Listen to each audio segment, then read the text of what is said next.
We're here in Springfield, Massachusetts at Smith and Wesson. This facility was built around 1949. It's 600,000 square feet under roof here. And back in 2007, 2008, I actually worked out of this facility as president of their hunting division after they acquired Thompson Center Arms.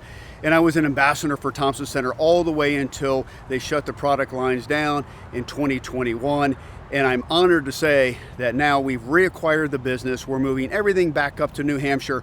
And it all starts with this trip here where we're gonna go in, we're gonna identify the inventory, the equipment that has to move back up to New Hampshire and to get the process restarted. So this is a real honor.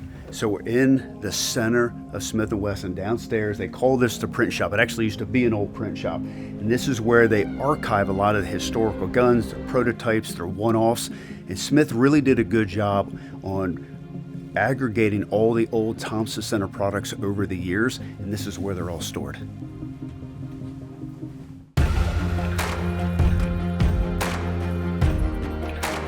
That's stuff we're going to send up to you guys. It was a whole bunch of really? historical Thompson Center stuff we found up in a little storage area. Look at that. So this is the old Rochester facility. So that's Fox Ridge Outfitters. So right here's the front office. So my office was right there. Old Contender. Hey, we could get $2 for this back in the day. There you go. That was big money back then. Oh my gosh. All right, so if we wanted a high luster stock, cost the consumer $141 back then. Barrels were $175. Wow. I think they've gone up a little bit since then. Just a little bit. I mean, this is the heritage of TC right here. So the Contender was the first gun to come out with Thompson Center. So Thompson Center is Ken Thompson and Warren Center. So they came together. Warren Center was working for H&R at the time. He was one of their design engineers, and he developed the Contender pistol in his basement. This is where he designed it. Goes to H&R and says, hey, are you interested in bringing out this handgun? It's an interchangeable single shot handgun. H&R said, not interested, not on brand for us, not something we're interested in doing. Well, it needed investment castings to be made. So this receiver here, the trigger guard, a lot of the internal components are made with investment castings. So he went and researched suppliers. So he ran into Ken Thompson in Rochester, New Hampshire, because Warren Center was working down in Mass. So those two get together, and Ken, being an entrepreneur, said, you know, I've got KW Thompson Tool Company, why don't we form a new business to bring your gun out? And they ended up calling it Thompson Center Arms, Ken Thompson, Warren Center. And the very first gun that came out was in 1967, which was the Contender, which is still an iconic gun today, which launched the whole concept of interchangeability with firearms, the first of its kind anywhere. Oh, wow. Look at that falling block that Warren Center developed. Look at the wood on that. Boy, you just don't see nice wood anymore, do you? That's a piece of history right there. It's one of one. Oh, wow. The old Scout pistol. That's percussion cap right there. So you put your number 11 cap on that. But how cool is that to go deer hunting with this? So first Scout, so this is, there you go. First Scout prototype was to be the pistol of the rifle form. So circa 1987. So literally this is the one of one. So this is one of the first batch of pallets that are actually going to head up to New Hampshire. So these are all the prototypes, one-offs, you know, historical perspective of the guns. So these aren't guns that are actually going to get to the public, but these will end up in a museum. These will end up in our display areas. And obviously they're inspirations to what we can do in the future because they're our connection to the past. I like playing Legos here. You got that? Slide that out. That's what Thompson Center was known for right there. So the first muzzleloader that came out was in 1970. So, and we came out with the Hawken muzzleloader. And this started the whole segment of muzzleloading for Thompson Center Arms. So they wanted to diversify their product mix. So they were into the Contender, they're into the competitive shooting, handgun hunting, but they weren't into, you know, other aspects of the season. So they decided, hey, let's go build a muzzleloader. What they didn't know is in 1972, 2 years after they launched the Hawken, that Robert Redford was going to popularize this gun in the movie Jeremiah Johnson. When that movie came out, Thompson Center exploded. Everybody wanted to build a Hawken, have a kit, do it themselves, hang it above their mantle. And then TC went along and state by state worked on regulations to actually create separate muzzle loading seasons. A lot of people take these seasons for granted, but it was Thompson Center's hard work, dedication, and investment state by state that gave us these special seasons. And it all started with the Hawken.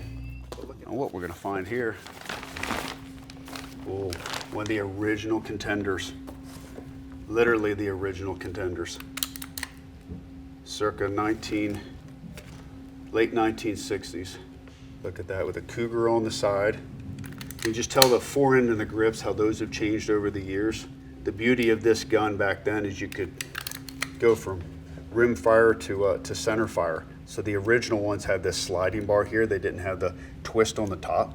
So like this is, I don't want to say it's one of one, but it's definitely, not many of these were ever produced.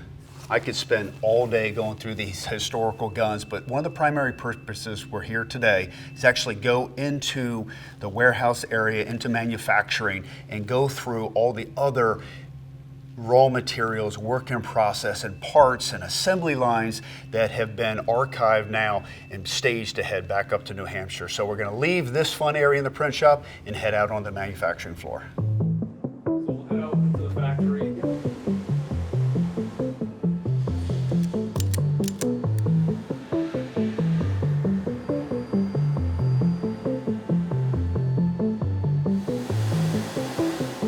Yep, this is the Encore assembly line. Each of the parts, scan the parts, they all have bins for each one of those. So what they do is they take the bins full of parts, they'd scan them in, so it's a Kanban system. Then obviously they can pull the parts here, they can do the assembly. Here's the drawings. Then all of these fixtures here are specifically designed, engineered, and made for the assembly of the Encore. I mean, this is valuable to have. To go and have to rebuild this right now would take so much time. The fact that it's already here. So I'm out here with James Peel. He runs the barrel department, and he used to work for Thompson Center 20 some years. So when they shut down the Rochester facility and came to Springfield, James came down here. So we're going through the pieces of equipment now that are going to be packed up, rigged, and moved back to New Hampshire. So this is a horizontal reaming machine, and what's great is quick turnovers, low volume, so this machine will get a lot of use for us. So this is another piece of equipment we're evaluating moving back up. This is the robo drill. What's great is you put your barrels in here, you drill all your sight hole patterns, you do all your barrel markings here, easy enough. So something like this, quick changeovers, very flexible machine, is something that we would utilize, for virtually all the barrels that we make.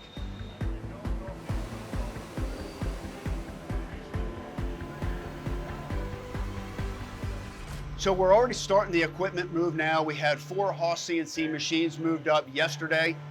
To rig something like this is a lot of time and a lot of money. So whatever equipment that we have left to move up, we're hoping to get done here in the next week or two, and then all the serialized product within another 2 or 3 weeks of that, and then all the small parts after that. So time frame total is about 4 to 6 weeks to get everything from Smith and Wesson to Rochester, New Hampshire.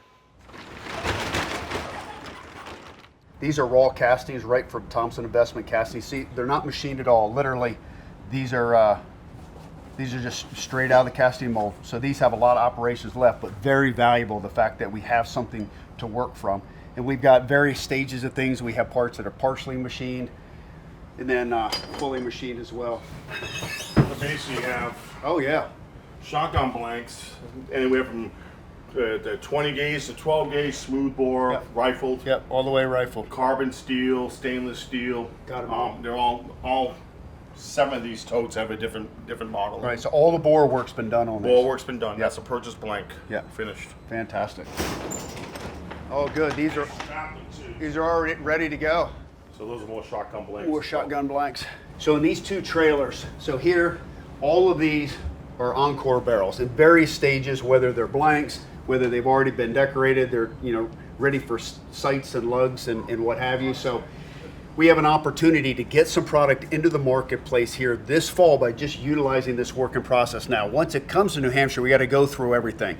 We got to inspect it, find out what the missing parts are, take the indented bill of material, match those all up, work with the vendors, and get everything going. But this is a huge start to what we can do. So, I mean, just having these, you know, barrels in this level of finish right now is huge for getting product to the marketplace early.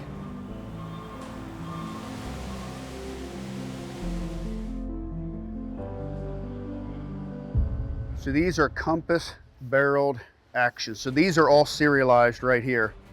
So these all can be quality controlled and built into to firearms, but there's a lot that has to go into this, because obviously you're going to need your bolt, you're going to need your trigger mechanism, you're going to need your stock.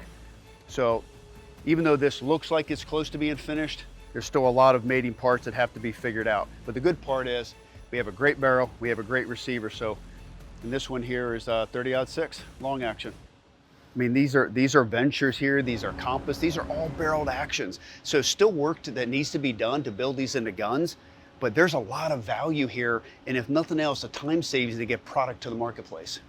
So TC back in the day created obviously interchangeable platform, the Contender, the Encore, but what a lot of people don't realize is we also created an interchangeable bolt action platform called the Dimension. And this wasn't produced for very many years, but this is actually a receiver with the bolt in it. So we got to marry up a barrel and a stock to this, and obviously a trigger, but these can be built into interchangeable bolt action platforms. I'll back my truck up now. All right, Okay, we just start loading. You know how many trips that I would have to take back and forth? I'd wear the tires off my truck. I mean, there's semi-loads of product here. Semi-loads, which is fantastic. What's great is it's all barcode, it's all serialized, it's all inventoried. We know what state it's in. These all attached to the bills of materials that are sitting in your system that you've sent over. So we're in really good shape.